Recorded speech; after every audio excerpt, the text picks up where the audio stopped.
আন্দোলনের মুখে আচমকা দেশ ছাড়তে বাধ্য হয়েছিলেন সাবেক প্রধানমন্ত্রী শেখ হাসিনা। প্রস্তুতির জন্য পেয়েছিলেন ঘণ্টাখানেকেরও কম সময়। নিত্য প্রয়োজনীয় জিনিসপত্রের অভাব মেটাতে দিল্লির হিন্ডন বিমান ঘাঁটির শপিং কমপ্লেক্স থেকে করেছেন ৩০,০০০ রুপির শপিং। সংবাদ মাধ্যমে প্রকাশিত এমন খবর জাগিয়েছে কৌতূহল। ভারতে সাময়িক অবস্থানের সময়ে কে বহন করছে আওয়ামী লীগ নেত্রীর ব্যয়ভার? অতিথি হিসাবে নয়াদিল্লি কি নিচ্ছে তার জীবনযাপন খরচের দায়?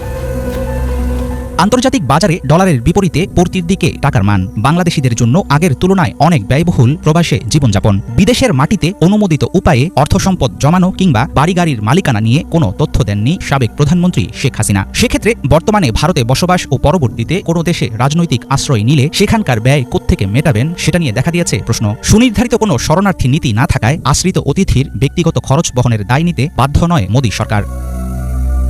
গণ অভ্যুত্থান, দুর্নীতির দায়, অপরাধ মামলা সহ বিভিন্ন কারণে ক্ষমতা ছেড়ে অন্য দেশে পাড়ি জমাতে দেখা গেছে ক্ষমতাচ্যুত রাষ্ট্রপ্রধানদের। বেশিরভাগ ক্ষেত্রেই হুন্ডি, অফশোর পেপার কোম্পানি, সুইস ব্যাংকে বেনামি অ্যাকাউন্ট সহ বিভিন্ন উপায়ে আগে থেকেই তারা বিদেশে গড়ে তোলেন সম্পদের পাহাড়। পরবর্তী সময়ে নির্বাসিত জীবন যাপনে কাজে লাগে জমানো সম্পত্তি। লাতিন আমেরিকা ও আফ্রিকার দেশগুলোর স্বৈরাচার শাসকদের ক্ষেত্রে অহরহ আছে এমন নজির। সেই বিবেচনায় অনেকেই মনে করেন বিদেশের মাটিতে শেখ হাসিনারও থাকতে পারে জমানো সম্পদের বিপুল মজুত।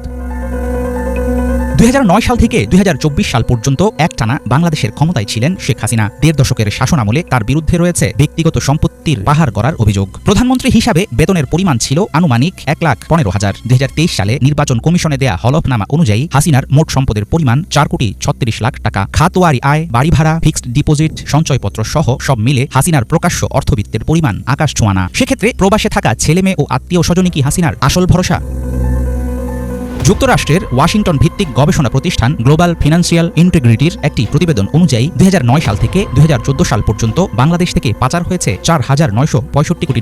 সুইজারল্যান্ডের কেন্দ্রীয় ব্যাংকের বার্ষিক প্রতিবেদন অনুযায়ী ২০২১ সালে দেশটির বিভিন্ন ব্যাংকে বাংলাদেশিদের গচ্ছিত অর্থের পরিমাণ ছিল দেশীয় মুদ্রায় প্রায় ৮,২৭৫ কোটি টাকা। ট্যাক্স হেভেন নামে পরিচিত বিভিন্ন রাষ্ট্রের মাধ্যমে সরিয়ে ফেলা টাকার প্রকৃত পরিমাণ কত সেটা জানা অসম্ভব।